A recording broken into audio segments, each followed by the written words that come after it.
ఇక్కడే ఇంకొక విషయం కూడా చెప్పాలి. నా పక్కనే పేరేం పేరమ్మా? మీ పేరేం పేరు? నా పక్కన ఇక్కడే భాగ్యశ్రీ అని ఓ బాధితురాలు. ఈ బాధితురాలు వాళ్ళ నాన్న పెంటయ్య అన్న. ఇది జరిగి 14 నెలల కిందట జరిగింది. ఇది 14 నెలల కిందట ఇక్కడే ఇదే ఫ్యాక్టరీలోనే ఈ మాదిరిగానే ఘటన జరిగిన పరిస్థితుల మధ్య పెంటయ్య అన్న చనిపోవడం జరిగింది. పెంటయ్య అన్న employee number photo photo photo photo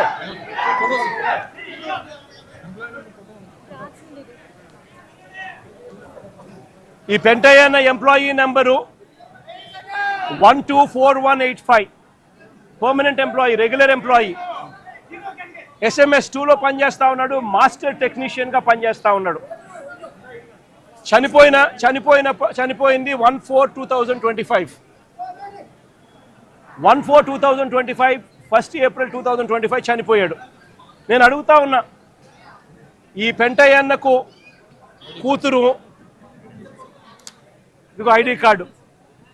ఈ పెంటయ్య అన్నకు కూతురు పేరేం పేరుమా? భాగ్యశ్రీ కూతురు.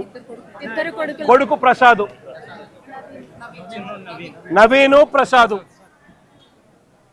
చనిపోయినప్పుడు ఉద్యోగాలు ఇస్తామన్నారు, నెలలోనే ఉద్యోగం ఇస్తామన్నారు. పిల్లలకు కాంపన్సేషన్ ఇస్తామని చెప్పినారు. ఇంతవరకు కాంపన్సేషన్ ఇవ్వాల, ఇంతవరకు జాబ్ లేదు.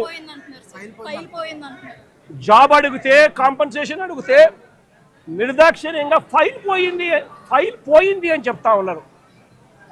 నిజంగా ఆలోచన చేయమని అడుగుతా ఉన్నాం.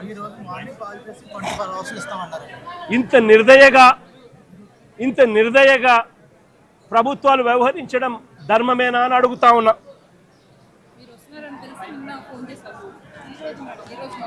సిమిలర్గా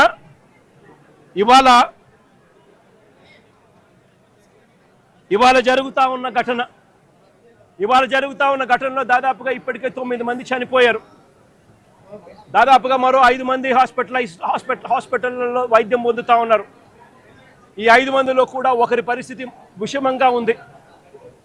వీళ్లకు కాంపన్సేషన్ విషయంలో నిన్న చంద్రబాబు నాయుడు గారి సుపుత్రుడు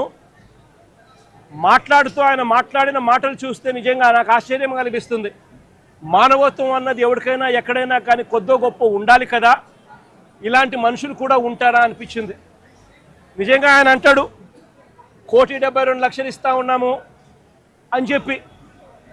నాకు ఆశ్చర్యంగా నేను అడుగుతా ఉన్నా, అయ్యా లోకేష్ గారు, ఈ 1,72,00,000లో మీరు ఏదైతే మాట్లాడుతూ ఉన్నారో ఆ ఎంప్లాయీస్కు రైట్ఫుల్గా వాళ్ళకి రావాల్సిందే కదయ్యా, నువ్వు ఇస్తూ ఉన్నావు, ఎక్స్ట్రా నువ్వేమి ఇస్తూ ఉన్నావు అని చెప్పి నేను అడుగుతా ఉన్నా. ఈ ఎంప్లాయీస్కి రావాల్సిన గ్రూప్ ఇన్సూరెన్స్ అయితేనేమి, ప్రావిడెంట్ ఫండ్ అయితేనేమి, గ్రాట్యుటీ అయితేనేమి, రిస్క్ ఇన్సూరెన్స్ అయితేనేమి, వీటి నేపథ్యంలో 1.45 crores వాళ్ళకే రావాల.